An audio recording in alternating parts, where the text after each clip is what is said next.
Oi, pessoal! Hoje veremos alguns conceitos principais sobre a genética mendeliana.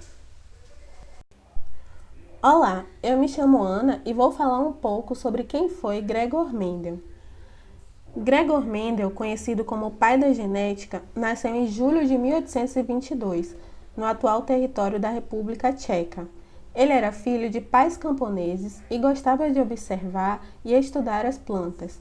Entrou para o mosteiro ainda jovem, onde foi ordenado padre e passou a estudar teologia e línguas. Alguns anos depois, ele foi enviado para a Universidade de Viena para estudar ciências naturais, matemática e física. Com seus experimentos, Mendel descobriu e respondeu a várias questões sobre a hereditariedade. E quais são as leis de Mendel? Em sua primeira lei, ele diz que cada característica é condicionada por dois fatores que se separam na formação dos gametas. Mendel estudou apenas a transmissão de uma única característica.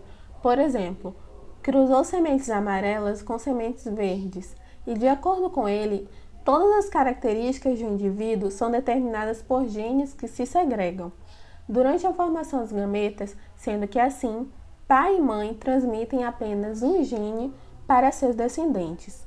Na segunda lei, ele concluiu que a segregação independente dos fatores para duas ou mais características era um princípio geral, constituindo uma segunda lei da herança. Assim, ele denominou esse princípio de segunda lei da herança ou lei da segregação independente, posteriormente chamada de segunda lei de Mendel. Os fatores para duas ou mais características segregam-se no híbrido, distribuindo-se independentemente para os gametas, onde se combinam ao acaso, ou seja, cada uma das características puras de cada variedade, como cor, rugosidade, entre outros fatores, se transmitem para uma segunda geração, de maneira independente entre si. A terceira e última lei de Mendel trabalha a dominância, afirmando que os seres híbridos, aqueles que são resultados do cruzamento entre os seres que possuem dominantes e recessivos, apresentam as características de dominância, pois possuem um gene dominante, que irá encobrir em partes o gene recessivo. Assim, o fenótipo manifestado nos descendentes será o do gene dominante. E o que é heredograma e qual a sua relação com a árvore genealógica? O heredograma é uma representação gráfica das relações de parentesco entre os indivíduos. O heredograma é uma representação conhecida também como árvore genealógica, que apresenta os fenótipos, que são conjuntos de características observáveis de um organismo, sejam morfológicas ou funcionais, dos membros de uma família e que permite a análise do padrão de determinada herança genética dentro dessa família. O heredograma ele vai possuir alguns símbolos que vão significar o sexo ou algum tipo de doença que o indivíduo possa apresentar. E o que é gene, alelo e cromossomo?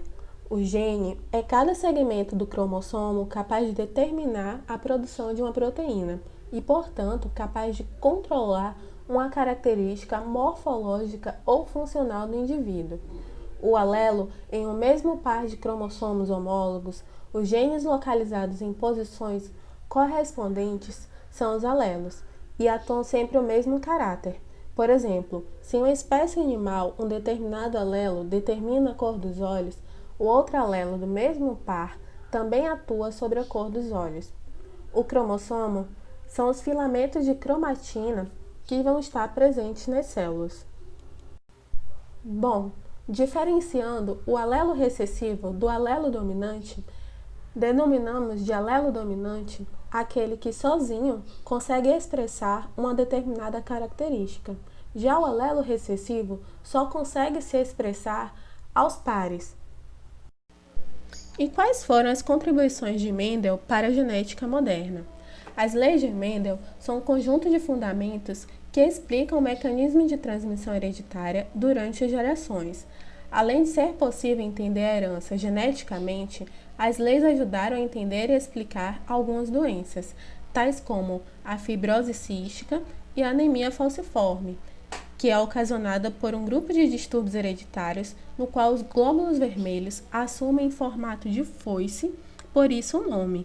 As células morrem prematuras, causando falta dos glóbulos vermelhos saudáveis, e é uma doença recessiva, exigindo que seja transmitida pelo pai e pela mãe. Bom, pessoal, obrigado pela atenção de todos.